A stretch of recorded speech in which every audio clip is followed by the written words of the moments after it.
అండి, welcome to Divyasri kitchen and blogs. ఈరోజు ఎంతో టేస్టీగా ఉండే పాలకూర ఉల్లికారం తయారు చేసుకుందాం. మరి వీటికి కావాల్సిన పదార్థాలు చూసేద్దామా. పాలకూర 1 కప్పు, ఉల్లిపాయలు 1 కప్పు, పచ్చిమిర్చి 2, ఎండుమిర్చి, పచ్చిపప్పు హాఫ్ టీ స్పూన్, ఆవాలు, జీలకర్ర హాఫ్ టీ స్పూన్, పాకు కొంచెం, పసుపు తగినంత, కారం 2 tablespoon, salt half teaspoon, ధనియాల పొడి, స్పూన్ జీలకర్ర పొడి. ఒక మిక్సీ జార్ తీసుకొని సన్నగా తరిగి పెట్టుకున్న 1 కప్ ఆనియన్స్ వేయాలి. 15 దాకా తీసుకున్న వెల్లుల్లి రెబ్బలు వేయాలి.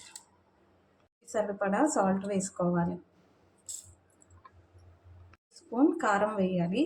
సాల్ట్ కారం అనేది మీ టేస్ట్ని బట్టి యాడ్ చేసుకోండి. ఇవి మెత్తగా కాకుండా కచ్చా పచ్చగా పేస్ట్ పెట్టాలి.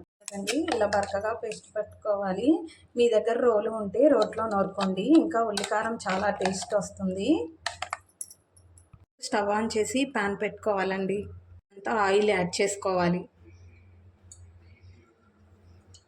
నూనె బాగా కాగనివ్వాలి. అంతా ఎండుమిర్చి యాడ్ చేసుకోవాలి. టీ స్పూన్ పచ్చెనగపప్పు యాడ్ చేసుకోవాలి. టీ స్పూన్ ఆవాలు వేసుకోవాలి.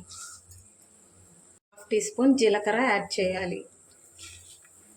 తిరగమాతని బాగా కాగనివ్వాలండి.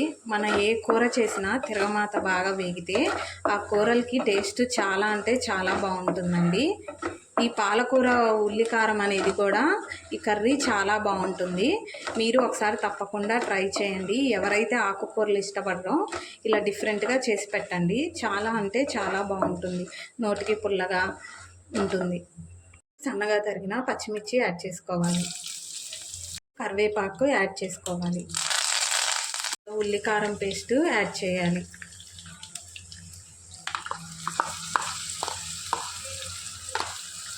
ఈ పేస్ట్ నూనెలో బాగా వేగాలండి. పచ్చివాసన పోయేంత వరకు, ఆయిల్ పైకి తేలేంత వరకు మీడియం ఫ్లేమ్లో పెట్టుకొని బాగా వేయించుకుందామండి. ఇలా 10 నిమిషాలు మూత పెట్టుకొని మీడియం ఫ్లేమ్లో బాగా వేయించుకోవాలి. ఈ కారం అనేది బాగా వేగితేనండి మనకి పాలకూరది చాలా టేస్ట్ వస్తుంది. ఇప్పుడు మూత పెట్టి బాగా వేయించుకుందాం. చూసారు కండి, ఇలా బాగా నూనె పైకి తేలేంత వరకు బాగా వేయించుకోవాలి. సన్నగా తరిగి పెట్టుకున్న పాలకూర కప్పుని యాడ్ చేయాలండి. ఇప్పుడు బాగా ఉల్లికారం పట్టేంత వరకు బాగా పాలకూరని 2 బాగా మిక్స్ చేసుకోవాలండి. ఈ ప్రాసెస్ అంతా లో ఫ్లేమ్లోనే జరగాలి. హై ఫ్లేమ్లో పెట్టడం వల్ల మాడిపోతుంది, ఉల్లికారం అంత టేస్ట్ రాదు.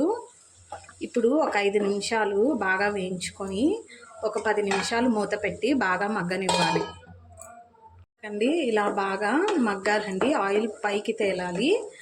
అప్పుడు మనకి పాలకూర కొంచెం ఉడికినట్టు అనిపిస్తుంది. లో కొంచెం పసుపు యాడ్ చేసుకుందాం.